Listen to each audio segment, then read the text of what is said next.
Imagine, un beau jour où tu rentres chez toi, ton meilleur pote vient vers toi tout heureux et te tend une lettre d'invitation un peu spéciale. Tout content, tu l'ouvres et là c'est écrit « Viens, on va se faire fouetter par 5 mecs avec 3 autres qu'on connaît pas pendant 30 minutes. » Naturellement, tu te dirais « ouais, je crois qu'il y a un problème. » Ok, et bah c'est exactement comme ça que je ressens maintenant la première fois qu'on m'a invité à jouer à League of Legends. C'est le plus beau des cadeaux empoisonnés, et en plus, le pire, c'est qu'une grande majorité du temps, c'est apporté par tes potes. Je sais pas si tu comprends ma détresse en faisant cette vidéo, parce que si t'es pas familier avec, les rares échos que t'as dû avoir du jeu, c'est les joueurs qui se lavent pas et la toxicité ambiante que ce jeu peut dégager. League of Legends a une des player base les plus grandes, avec une si ce n'est pas la plus grande scène e-sport au monde. Et ça, retenez-le bien, parce que c'est un outil surprise qui nous servira plus tard. Et malgré tous les joueurs, tu peux demander à n'importe lequel, 100% te diront que c'est de la merde. Et pourtant ils veulent jouer avec toi. Ouais, c'est chelou, mais t'inquiète pas, tout va prendre sens. Bon, je parle de League of Legends depuis tout à l'heure, mais je vais quand même expliquer les règles pour ceux qui ont encore une âme. T'as deux équipes, toutes deux contenant 5 dépressifs qui se battent pour défendre leur base et casser celle adverse. Pour ça, ils tuent tout ce qui vit, obtiennent de l'argent, achètent des objets et deviennent plus puissants. Et tout ça jusqu'à ce qu'ils accèdent à la base adverse et la cassent. Chacun a son rôle et son adversaire pendant une partie du jeu afin de s'équiper et de protéger chaque lane, c'est ça là, avant qu'ils ne se rejoignent pour se battre en groupe. C'est donc un beau jeu d'équipe où l'entraide fait la fierté du groupe. Et bah absolument pas, parce que là où tu te dis que tes mates vont être tes meilleurs potes pendant les 30 prochaines minutes, c'est totalement l'inverse. Ah oui, parce que je l'ai pas dit, mais t'es bloqué avec eux pendant au moins 30 minutes, et les mots sont bien choisis. Une des lois fondamentales de chaque joueur, c'est que chaque exploit c'est grâce à toi et chaque échec c'est à cause de tes mates. Donc imagine un peu l'ambiance. C'est comme si t'étais enfermé dans une pièce avec 4 autres personnes et tu dois faire un château de cartes en groupe. Mais la difficulté c'est que tout le monde a la constante impression que t'as quelqu'un qui fait exprès de casser le truc. Faut pas s'étonner que t'es un mort au bout des 5 premières minutes.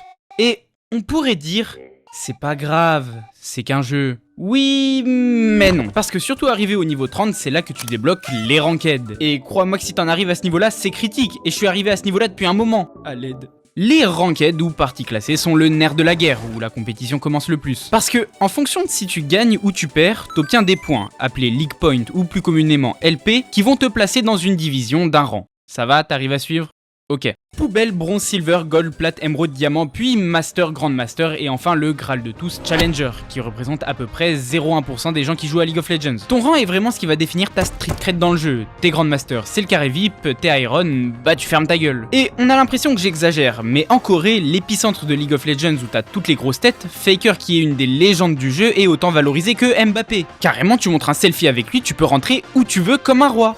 Mais bref, et rappelle-toi, ce rang, défini par tes LP donc par tes wins, va dépendre de tes singes de mates qui peuvent faire n'importe quoi à n'importe quel moment, pouvant te ruiner ta partie, donc ton rang. Y a de quoi les insulter s'ils jouent mal. En fait, les ranked de League of Legends jouent un peu ça comme si t'étais à l'école. Primaire, collège, lycée, etc. Et que pour passer d'une classe à l'autre, tu dois faire un projet de groupe avec 4 autres personnes de la même année contre un autre groupe. Le meilleur projet passe en classe supérieure et si t'es nul, tu redescends. Maintenant, imagine que tu penses que t'as le niveau lycée, mais que tu te retrouves en primaire avec des primaires à faire un exposé sur les carrés. Et comme il y a un golemon dans ton groupe qui a décidé de bouffer la feuille, tu te retrouves à perdre contre d'autres primaires. Tu m'étonnes que tu veuilles l'étrangler. Et c'est cette toxicité qui fait que ce jeu est considéré comme un jeu de merde. League of Legends est un jeu qui fait rêver et c'est pour ça que beaucoup de monde rage dessus et sont toxiques. On s'imagine tous être les meilleurs et qu'on a la possibilité d'atteindre le sommet et on tient tellement à ce rêve que quand quelque chose nous montre la complexité de ce qui nous paraissait réalisable, on en est plus en colère que triste et cette colère se répercute sur les autres, malgré le fait qu'on sache que c'est à nous de changer plutôt que d'imposer aux autres de changer.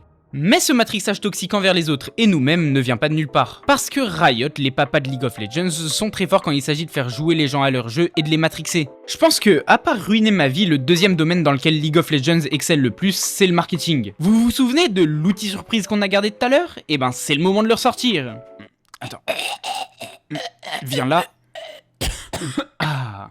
Voilà, l'e-sport déjà. Parce que je pense que c'est un peu le b.a-ba d'où vient l'ego de chaque joueur. La scène e-sport de League of Legends est juste incroyable. Je vais pas te faire le giga connaisseur parce que cette saison je l'ai un peu mis de côté, mais putain, quand j'étais dedans, j'étais à fond. Une fois que tu comprends le jeu et comment il fonctionne plus en détail, l'e-sport est juste là pour te faire rêver et l'ambiance est juste trop hypante. Leurs moves sont si bien joués et le niveau est tellement haut, c'est si beau à voir. Bon, sauf des fois. Et pourtant certains se disent que ouais c'est faisable, j'ai leur niveau. Et se prennent un méchant mur dans leur crâne quand ils ratent un flasher contre des bronzes. Et bah non, parce que si vous avez suivi, je cite « Voilà, c'est pas de ma faute, mes mates m'ont pas suivi ». Mais t'es tout seul, chef. Tu vas faire ta merde devant 5 boucs qui sont plus équipés que des gosses aux États-Unis et après tu dis Vous avez mal joué. Allez, body count. oui voilà, 0,13, c'est ça ton body count. Et après tu viens chialer en disant qu'on joue mal. À quel moment la merde que t'as dans les yeux est plus néfaste que ton gameplay pour que tu vois pas à quel point le problème c'est toi là. Donc arrête de fixer mon gameplay comme si c'était Madison Beer et commence à te focus sur le classique que tu m'avais annoncé en début de game, parce que là c'est pas le bon. Mis à part l'e-sport qui est je pense une des plus belles réussites marketing de League of Legends, t'as, et c'est sûr tu l'as vu passer si t'as ne serait-ce qu'un brin de connexion, les figurines à 500 balles. Wouhou, let's go. Et non je rigole, c'est pas ça. Bon, même si je l'ai acheté. C'est Arcane. Franchement, si vous l'avez pas vu, allez le voir, parce que c'est formidable comme expérience. Mais arrêtez-vous là. J'ai rien à dire sur la beauté du show, et je pense vraiment que la direction artistique et la mise en scène sont incroyables. Mais l'objectif marketing derrière est terrible. En faisant la série, Riot s'est dit « Jean, regardez Arcane, Jean jouait League of Legends, Jean achetait skin Jinx 500 €. » Simple, efficace, maléfique. Ne faites pas ça. L'expérience n'a rien à voir. Vous pouvez trouver Arcane incroyable et avoir passé de bons moments à le regarder avec vos potes, en couple ou seul, mais ce bon moment est à l'opposé du jeu. Je dis toujours que regarder Arcane et jouer à League of Legends, c'est comme si tu regardais Breaking Bad et que tu prenais de la meth. Le gameplay n'a rien à voir. Au final, après une longue tirade comme ça à dire ne jouez pas à League of Legends, ça m'étonnerait que vous alliez dessus. Bon, sauf ceux qui y jouaient déjà, force à vous, on est en bleu sang en désintox. Mais j'aimerais quand même partir sur une note positive. Bon, vous êtes sûrement en train de vous demander ce qu'il y a de positif à retenir dans tout ça, mais c'est que je pense que le jeu en soi, il est pas si mal. Parce que, hors la communauté toxique, si vous êtes juste poli et que vous mutez tout, le gameplay en lui-même est vraiment bien. Et peu importe le jeu, peu importe la compétition, tant que vous en avez de bons souvenirs drôles avec vos potes ou vous-même, c'est le principal. Oui, j'ai un pote qui était en coloc avec plein d'autres personnes, grande maison lumineuse, piscine et console. Et oui, depuis qu'il a introduit League of Legends à sa coloc, il a ruiné des scolarités. La maison est devenue lugubre, t'as 5 mecs dans le salon avec 5 PC qui jouent toute la journée, mais au moins ils passent un bon moment tous ensemble. Oh viens bot, enculé.